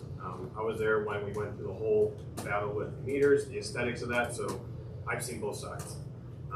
Now working for Columbia Gas to see the other side, and knowing those two things, we really want to do our job to integrate into your community the best that we can. So, want to give a little bit of background about this work in general. It's an initiative to upgrade aging infrastructure. So some of the stuff that we're installing or building is replacing things that have been in the ground for about 50 or 60 years. As you can imagine, over time, things degrade, technology evolves, safety evolves, so we're looking to upgrade on the aging infrastructure there. A lot of this work is federally driven, so we are complying with PHMSA's mega rule, which dictates records, maintenance of facilities, and also how we rebuild facilities, which applies to the zoning applications that we have for it. So the timeline of this, the nature of this, is coming from a federal mandate to continue to improve and evolve as we look at safety and reliability of natural gas systems. This project is one of many phases. We have one going, this current one is the first one, I think 7 or 8 we have planned through the next 10 or 15 years. It goes with Clintonville, Linden, we have upcoming work in Upper Arlington, Gahanna, so it is very much widespread throughout the Central Ohio area. I want to give just a little bit of background about what we're really talking about here. So this is just a quick rundown of how we get from producing natural gas to serving it to you. What we're really focused on tonight is that little connection point you see saying transmission pipe, and then the area gas regulator station. So that's what this project is really focusing on. Columbia Gas, being a distribution company, we take over right where that city gate is at. So once it crosses interstate lines, it gets to us. We're in charge of delivering it to the residents to consume and use. So that is our job. And these facilities that we're going to be talking about help us to deliver that natural gas to the community. So what does that actually mean? What does that chart actually mean? You can think of us as UPS. So you have a teddy bear that starts over in wherever it comes from. It travels across the ocean, kind of all packed up. You know, once they produce a mass quantity, they'll pack it up, ship it in containers, bring it over to the U.S. It gets to, say, your port authority. They'll screen it, package it to transport again. That'll go in train, trucks, whatever it might be, transporting it to the ultimate delivery folks, which being UPS, FedEx, whoever you want to think about it as, or Columbia Gas in this instance. Once we take hold of it, or UPS, they have a processing center, which you can consider the city gate. They then will ship it out to all their individual post offices or all the individual small shops they have, which are the regulator stations, so your local post office, that's what you can kind of consider it as. And then they're in charge of getting it to the mailbox or serving you your product. So hopefully that makes a little bit more sense as far as what we're talking about. So we're really focusing on kind of like those little post offices all throughout and getting it to you, ultimately the end user. The project at large, our time frame for it is about April to September next year. That's when we start. We intend to finish. Doesn't mean we're going to be on the west side of Tulane, across from High Street, the entire project. That's just where we're going to be starting in general. You'll see it cut across Tulane, jog down Summit, go over to Crestview, and then kind of cross the tracks in 71 over there and go into Tulane. Overall, it's about 4.2 miles of pipe we're installing. I want to be clear, this is not new pipe to the system. We have current pipe, just a few streets north, that will be retired as we install this new pipe. That old pipe is about 50 or 60 years old. As you can imagine, over time, things degrade, technology evolves, so we're installing new pipe to continue to carry the system for many years forward. Don't have a contractor yet. As we get closer to construction date, we'll release that information as it's bid out, and obviously inform you about that. What to expect? So our construction process works in phases. You may have seen us on some other infrastructure upgrade work in the area. Miller Pipeline, Northern Pipeline, they're often contractors for Columbia Gas. They're ones that work on kind of similar projects to this, for upgrading infrastructure. So it's very similar to that, kind of how it's phased. For this size of this project, or I guess any project, there's a lot of survey and study work that goes on.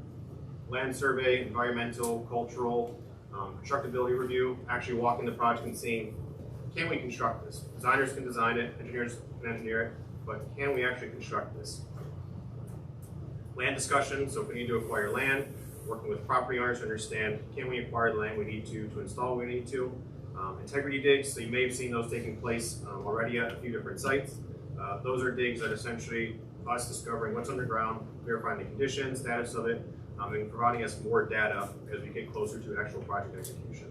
So all of this work takes place before we actually will do any of the construction install work. Once we get closer to April, you'll start to see some pre-construction work begin. We video below and above ground, so sewer, sanitary, trying to get a picture for what's below. We'll video above ground to ensure if there's any issues with restoration, we know what everything looks like. You'll see flags start to pop up marking underground utilities. That's important as it dictates kind of the type of digging that we do. You'll see us use door tags to communicate some of this work, but that's kind of the first step before we actually start construction. The regulator station, which we'll get into, these will be worked coinciding with our install of pipe. These stations will be going at the two different ends of the project, which we'll discuss here briefly. As far as these facilities, these will be above ground facilities to support what we're putting under the ground. Things being put in here, again, as technology evolves, we want to continue to make our system safer. So that's what we're doing with these facilities. Some of the things that are here are below ground as well. It's just easier to maintain, as we look at how we continue to service our system. As far as the station build, it'll probably take a few months to do. We have to clear the parcels out, build everything up, put the design elements around it, but that will work coinciding with the project. The line installation itself will occur in right-of-way. So a lot of the install will be in the roadway, kind of towards the curve area. There will be some sections that were in tree line in right-of-way. Otherwise, we really try to limit any type of private property impact when it comes to where this is being installed. Typically, it will be installed on one side of the street, so we're not going to be putting main line on both sides of the street. It'll just be on one side of the street. And as far as how this will be installed, two methods: open cut, which is we can't safely locate utilities. We don't know where water lines are at. We're not going to bore and potentially hit something, so we actually have to open up a trench to install our pipes. Otherwise, our preferred method is always to bore. If we can locate 100% what's underground, know where everything is at, this is a smaller bore rig that actually drill a hole and we can pull our pipes through. For this project, because of the pipe that we'll be putting in, the bore rig setups will be a lot larger just because it's steel coated main, so it's a lot more rigid. We have to weld it and string it out amongst large spaces. So with that, it's going to take up some more space for us to actually put in the ground, above ground, where we're kind of laying the groundwork for it. Abandonment. So after we finish installing all of our new system, getting that all gassed up, we will retire the old system in place. We'll cut the lines, purge all the old gas out, cap it, and leave it in the ground. This will require some additional digging around the project site. So once we get to that point, you'll kind of see us doing that, but it's not nearly as invasive actually installing the pipeline itself. Restoration. This will be completed throughout the project as we go. We talked about subsurface, so lawns, bushes, shrubs, anything impacted, hard surface, street, sidewalks, anything asphalt or related in that regard. We'll be restoring any of that to 100%. We talked about temporary permanent restoration. Temporary is mainly used for hard surface areas we still need access to. So the right is a cold patch, so like in a sidewalk panel, if we still need to get to those utilities, we're not done in the area, we'll put that so pedestrians can pass safely. In the street, we'll utilize steel plates again, so vehicular traffic can continue while we have open excavation hole. We will come back, the pool will be redone. Soft surface wise, reseed anything, anything touched as far as on a property goes, a shrub, a bush, flowers, let us know, we'll restore it. That's our commitment for this project, that's commitment for any of our work, and I'm always there to communicate with in case it's not up to your standards. So, what this means for you as a customer or resident. So, there's not going to be any service impact. Some of the other work you may have seen us in the area doing will impact the service line, so that runs to your home or the meter itself. This work will not impact that part of the system. So we're really limiting the private property impact. This will just be in right of way. Definitely understand disruption. It's a construction project. I don't think there's any way to get around that. There's going to be messes. There's going to be traffic jams because of it. Anytime we're digging or excavating to install infrastructure, there's going to be disruption. I wish it wasn't the case, but that's just how it's going to be. We want to do our best to work with you within that. We understand disruption, so helping to maintain access for you guys going in and out of driveways, working with you the best we can, doing restoration, any of that. Again, I'll be your point of contact for that. We'll have inspectors on site overseeing the job. You can connect with them. But we definitely want to work with you because I live over on the west side where they just redid the road reconstruction for Federer and Hilliard Road. That sucked. For 2.5, 3 years, I just moved there and they decided to do it and that sucked. So I get it. It's not pretty. Now that it's done, I'm through. But it's a process to get there, so we understand that. Benefits. So out with the old, in with the new. The pipe we're replacing, the regulator buildings that we'll be rebuilding, those are 50 to 60 years old. You can imagine what's changed in that time span. And as we continue to evolve our system, as more customers continue to come online, we have to continue to keep up with that demand. We also have to keep up with regulations by your state regulator, PUCO, but also by federally regulations. We have to keep evolving and growing when it comes to safety. So our goal is to make a safe system even safer with some of the features we'll be doing. So the zoning application. So I know which everyone here is likely for. This map is showing just a screenshot of Upper Arlington, Grandview campus. Linden, Clintonville area, a little bit of the east side. Those are all the regulator buildings we have around here.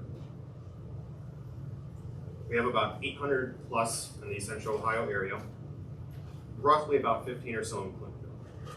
So these regulator buildings are not the only ones. We're not picking on any particular residence. These are just critical pieces of our infrastructure in order to get the gas to you, the end user, to use. These are like our checkpoints. It's where we're able to monitor things, respond to things, and safely deliver the gas that you use each and every day. Like I mentioned, the checkpoints, there's a lot of different features on them, safety features, monitoring features, things that allow us to understand if we're not physically there, kind of what's going on. But ultimately, any feature we're adding is to make it safer and more reliable in the end run. Talk about some of those safety things. Automatic shut-off valves. So depending on what's going on in the system, it'll automatically shut off the flow of gas. We have remote monitoring and shut-offs as well. So we have a center in our downtown Columbus office that is there 24/7. They have a big, kind of, you've been to Vegas and you've seen gambling, those big TVs, you know, in the arenas. That's what it looks like. They're there watching the system, understanding if there's changing in pressures, if there's any of our system, you know, having alerts, and they're able to shut off from there. We have regular maintenance and inspections on these facilities. The one facility on the east side of Indianola and Melrose, you may see our techs out there checking things, doing leakage walks, maintaining the equipment there on a regular basis. We're there monitoring all of these. Some of the specific safety features you'll see on here, we mentioned the relief valves, talked about the level of protection on them. So we have multiple levels of protection. There's not just one valve that's going to shut off. We have multiple to ensure safety of our system, our customers, our employees. So we really take safety seriously, and there's multiple levels of layers of protection on this that we have that is designed to keep everyone safe. So design, those are still in progress. The layouts of the schematics are still in progress. So what you may have seen on the zoning applications, those were preliminary. We're still working through kind of how things work out, but I want to stress that they are still in progress. We will abide by the setback, so that's not going to be changing in any aspect. We talked about design elements, lighting, fencing, landscaping, colors of buildings or facilities, the building composition, so like brick versus vinyl versus siding versus steel, sound mitigation, those are all included in the design of these parcels. And we want to hear your opinions on those as well. So the two sites that are zoned or in for zoning application is 466 and 482 East Weber. So there we currently have a facility there. We'll be expanding on that facility footprint. Then 204 to 210 West Weber, that'll actually be replacing a regulator building that's been there for about 50 or 60 years, about 800 feet south. This is, I have drawings of these I can show you guys in the back. These are also on the zoning applications. This is a overview of the site over Indianola Melrose. Again, we talked about layouts changing. The driveway feature you see there, that'll actually be coming off the alleyway. The city requested that variance. Otherwise, this kind of shows different valving and buildings that will be there. What I would really point out is that there will be some exposed facilities. A lot of those will be covered up by the fence. Can you just organize here the streets? Oh yeah, I'm sorry. So to the back over here is the alleyway. Here is, I think, Melrose, and then the main is right over here down below. So this is Weber down here. Yep. Sorry about that. And the alleyway is right back here. I guess they're both nice. The main things you would see, so if you're standing on the site, the main thing you would see is the fence, any type of landscaping. We will have, so this green orientation here will be a building. That likely will be a larger building to encapsulate some of our valves that we have that are operational there. There will be a heat stack here, which is a heater. You would see some of those stacks, about one or two. Those would likely stick up above the fence line, depending on how tall the fence is. Otherwise, a lot of the other facilities will be covered by the fence there. We will not have anything outside of the fence line. So like for instance, this facility here, that would be buried. Nothing else would be exposed outside of the fence. And then for the west side, so this would be Weber, Doris alleyway. This is the layout for this one. Again, the roadway would come in off of the alleyway. I know one of our techs had mentioned that for the other site we had, sometimes we'll block the alleyway because there's not a lot of room to operate there. These facilities are built so that we can safely get in, safely do our job, safely maintenance it, and not inconvenience people while we're doing that. And so that's what these driveways are for. It'll be gravel inside the fencing itself. Otherwise, it's a very similar setup. We'll have fencing around the facility. We'll have a building encapsulating some valves, another kind of electronics building, Wi-Fi, things of that nature. There will be some relief valves in there as well. And important to note on these facilities, they'll also have what's called an RMV, or rupture mitigation valve. And essentially, if it notices any change in pressure, it'll shut things off. So it's very similar to, if you notice on the new service lines we installed to homes, they have an excess flow valve. Operates similar to that, where if it notices a change in pressure, say someone digs into your lawn, it would decrease your pressure going to your home, so that way there's not an incident at your house. So it operates similar to that, where it senses something, it shuts it down. And those are all new things that we're adding, again, to make this safer. So some of the site features that will be there, each of the sites will be a bit different, but mostly have the same features that we kind of outlaid. We really want to work with the community to integrate into the environment, understanding where those places will be at. We want to do our best to have it blend in. This picture right here is a facility with a lot of the similar features up in the Bowling Green area. You have the building here that encapsulates some of our valves. You have a heater stack over here. So just kind of a loose outline to start to think what it looks like. That's kind of the footprint that it would take. As far as what you may see, again, if you're standing on the street, you're looking out to the property. This is a relief valve, so you may see this valve kind of sticking up over the fencing. This would again be an example of a heater stack. So this is actually, I think, our Grove Port facility we built recently. But this stack here is those piping as you would see kind of above the fence line. Again, kind of an example of one of the buildings that would encapsulate a lot of our valves. We talked about some of the larger buildings on the site. Example of something we've put in recently. We talked about screening. I know screening will likely be important. Fencing, trees, pollinators. We're open to ideas as much as the parcels can take. So we are going to be tight for space on some of these parcels with the equipment that will be there. But I am an advocate for screening, for green landscape. So as much as we can put things there, I am open to working with the community. We're open to working with the community on. That's really important to us. We have a pollinator program actually at Columbia Gas. Pollinators are actually one of the few things you can plant above pipeline corridors. It's not like a tree where the root system can actually impact the pipeline. Pollinators are safe for that space, and it's good for the environment. So it's a win-win. That's the type of things we want to start to think about. I know you mentioned benches. As much as we try to integrate things, bird boxes, anything we can really do to blend into the community. I know the great thing about living in Clintonville is that you have nature, but you can also walk to the grocery store. So it's the best of both worlds. We really don't want to disrupt that. As much as these facilities will be there, we want to do our best to blend into that. Can I ask you to bring the map? Yeah. Sure.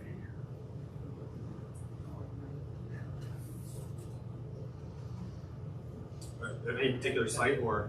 The site plan for the whole project. The zoning issues will be coming back next month, and I think we kind of got. I just want to make sure that we're clear here. For reference, this diagonal line here is High Street. Yes. This is Indianola. This I think is Summit, maybe. Or no. So this is 71 the train tracks. 71 train tracks. Yep. So the size of this line is I think 20 inches in diameter. Correct. And it's a steel line. Correct. So a lot of your pictures where you're doing, you did mention, okay, the directional mooring rig there is pretty small. It's pushing a little line that's a couple inches. Yes. How do you do a 20-inch pipe? Because I believe what I saw is that most of this is going to be an open trench up to where you get onto Crestview Road, and at that point you're going to use directional mooring to go very deep, go under the railroad, under the freeway, and then come back up. I think that's being bored. But I assume you're going to have to set up a big rig on Crestview Road, and it's going to be like a mining operation where you're going to have soil coming out of that, and trucks taking it away, and you're gonna be grouting in the pipe and everything else, and it's gonna be there for a long time while you're doing this, I don't know, half-mile connection across that. And then the rest of it is cut and cover, where you're gonna create a trench that's big enough for a 20-inch pipe, plus the ability to build it, you know, and it looks like there's gonna be quite a few road closures. Do we expect that you're gonna close the road 2-lane or Crestview a block at a time, or two blocks at a time, or what's the order of magnitude? I think we're going to Columbia Gas with an explanation. But good. So I brought our construction inspector here. So I don't know if you kind of want to talk about the HTD and kind of the setup of all that. Yeah, so the HDD rig, like you spoke about, it's a smaller scale, but the larger rigs, they're the same process. It's bigger. Yeah, it's just a bigger rig. So like a 20-inch line for that bore across the interstate will be, you know, they bring that rig on like a 53-foot flatbed. There's some associated frac tanks that they'll line up, and that's where all the mud and everything like that. Frac tanks? Yes. Okay. So those are, they kind of look like a condense box, but they hold the mud and the water that we pull out. So as you're drilling, you're pumping water in there and taking the slurry out and keep going. Exactly. And so they'll have to stage all of that equipment in order to make that bore go across, and then once that's done, you know, we pull the equipment. Are they working from both sides and hoping to meet in the middle, or are they? Not on this one. We drill this one all the way across, and then we catch it on the other side. Starting from? The entry pit right now on this one is designed to be on Beulah. So the rig will set up on Beulah, and then they'll bore over to Crestview, and then we pull the pipe in from Crestview over to 70. You have some very long laydown areas that for the pipe that's going to be pulled back through. Yeah, so typically what we would do is we would string the pipe out along the road, to one side of the road like that. And with HDDs, it's kind of critical. You try to minimize the amount of piping that you have to join prior to entry. Right. Because whenever you drill it out, if you collapse the hole, your HDD will stuck. So essentially, we have to weld as much pipe as we can, and we may have to join in sections, you know, so there might be like 3. So when the pipe arrives, is it a 60-foot length or 40-foot length, and you're welding it on the field? Are those welds X-rayed or inspected? Or all the welds are X-rayed. All the welds are X-rayed. Drill strings, whenever we weld a 20-inch pipe up, all that gets X-rayed. It's inspected by CWI before that. And then prior to actually making the HDD, we actually hydro test that section just as a safety factor for us to know that when we put that pipe in the ground, because obviously, if you have a leak, we can't get it. Okay. And there's enough flexibility in the pipe. You're pulling this through from Beulah over to Crestview. So you're working from west to east. Yes, essentially. So in terms of the timetable, you mentioned April is potential starting date. Starting over on Linden, if you're going to get over here by the fall, or I know you don't have a contract yet. You got to probably. So most of that, whenever we submit permits, we design MOT, which is maintenance of traffic plans. Those maintenance of traffic plans then go to the respective municipality or governing agency whatsoever. They review them, and they'll come at us and they'll tell us that okay, we have these community events, we have these projects, you know, you have to work around these, you have to work around this, you can't close, you know, this street in conjunction with this street. So generally, the city establishes what we are allowed to open and close and so on and so forth at a time. Cities in the past, they've, you know, limited us to block at a time. They told us, you know, we could open 1,000 foot, 1,500 foot at a time. So we minimize the impact in the community. Generally, that is established by them. Okay, so I think I did see the signage drawings for the road closures and the detours and all that kind of stuff. Those are all on your website. Those are all public. And so you're thinking the city provides you with a work plan in terms of coordination purposes, when things can be closed and that kind of stuff. And is that something that when you have that work plan that gets shared so the public can know, oh, yeah, September is going to be a bad month for this stretch or something like that? Absolutely. How, with the cut and cover, how quick does that work typically go? I mean, is it a big line? Is that, you know, it takes a month to do 1,000 feet or a week? It depends on permit restrictions as far as traffic control, hours of operation, when that construction is performed in relation to, you know, peak hours, things like that. It also depends on the density of utilities that are in the ground. So if you've got a lot of residents in that area, you know, let's say in some cases, you know, there may be 38 line crossings from water, sewer, power, fiber, you know, our gas lines that serve your residents, so on and so forth. And we have to open that area up, and the digging can take, you know, time consuming because we can't dig within a certain proximity of the lines in order to stay in line with 811 law requirements. So we generally will excavate, expose those lines, and then we feed our pipe in underneath it. Then there's a bell hole where we join the pipe pieces together, weld them up, x-ray them, so on and so forth. But the construction time frame, like from block to block, will vary based on the density of the utilities in the area. I want to stress too, the 20-inch pipe that we're putting in is replacing 20-inch pipe. So we're not changing the pressure of the system. We're not installing larger diameter pipe. We're simply replacing newer or like for like. Pipe gets sunsetted and new pipe placed in place. Yes. Now the existing line is on Weber. Putting a new line on Tulane, you couldn't dig up the old line and still operate the system. You had to do one. Was there anything that influenced the routing of this? I don't know if you want to. You didn't go down Tiffany, you went down Tulane. So we did surveys. Whenever we proposed our initial routes, there have been numerous revisions throughout the process. And like I said, a lot of changes were made due to the densities in the area, as well as city standard requirements.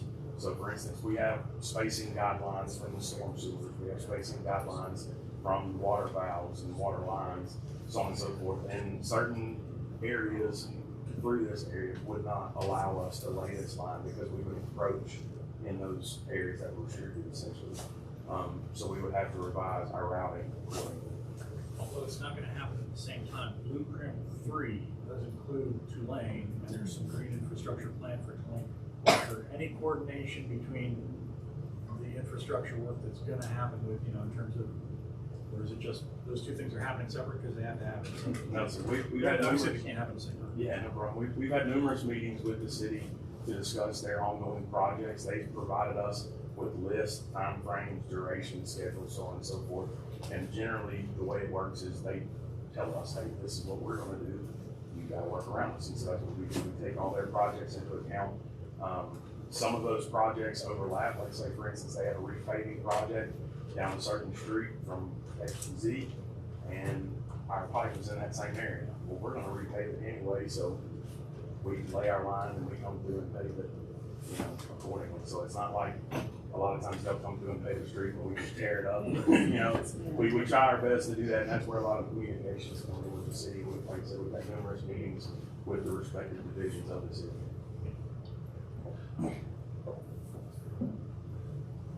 That's the first. Are there any questions from the commission? I have a question. Please. So, Luca, you're replacing the lines with a new line. Mm-hmm. So these two areas where you need variances, those are new regulator buildings? And what's the need for having those in the middle, let's say, of a residential area? Yes. So in all our lines, we also have our meter regulation team here, so they can kind of talk about how things are scaled, kind of why we need them, how they operate. So the one on Indianola Weber, we have an existing regulator station there. Yeah. So you can see this right here. There's this building all the way in the back. There's chain link fencing. There's some above ground valves right here. That's a current regulator facility. That was installed many, many years ago. And that, as we have the standards change, requirements change, as we evolve safety-wise, there's additional measures taken. So because of that, we have to expand the footprint of that regulator station. So that one will just be simply expanding that current regulator parcel we have there. And then the other one, that will be building a new from the home that is currently in that parcel. And then, like we mentioned for this one, we'll be retiring a regulator building. It's a pretty small building, about 800 feet south of that. It's in the back alleyway. I can't remember the exact address, but Behind 149 West 2 Lane. You live there? No. Okay. I was gonna say, you may get your land back there where that's at. But that thing that's been there since '64, I think, is when we had the land. So again, it just speaks to how fast things evolve. So similar to, I would say, cars. You know, not that cars weren't safe before. You have blind spot monitoring, you have autonomous driving, you have different things that help assist in the safety. So as time goes on, there's different technologies, there's more learning, there's more data, and we better understand what else we can do to make things safe. Forrest or Randy, if you guys want to talk about just a little bit about kind of outlay regulations, wiring in certain areas. Well, for one, they have to be in close proximity to the trucks, the 20-inch line that they're installing. So to get the distribution system, it has to be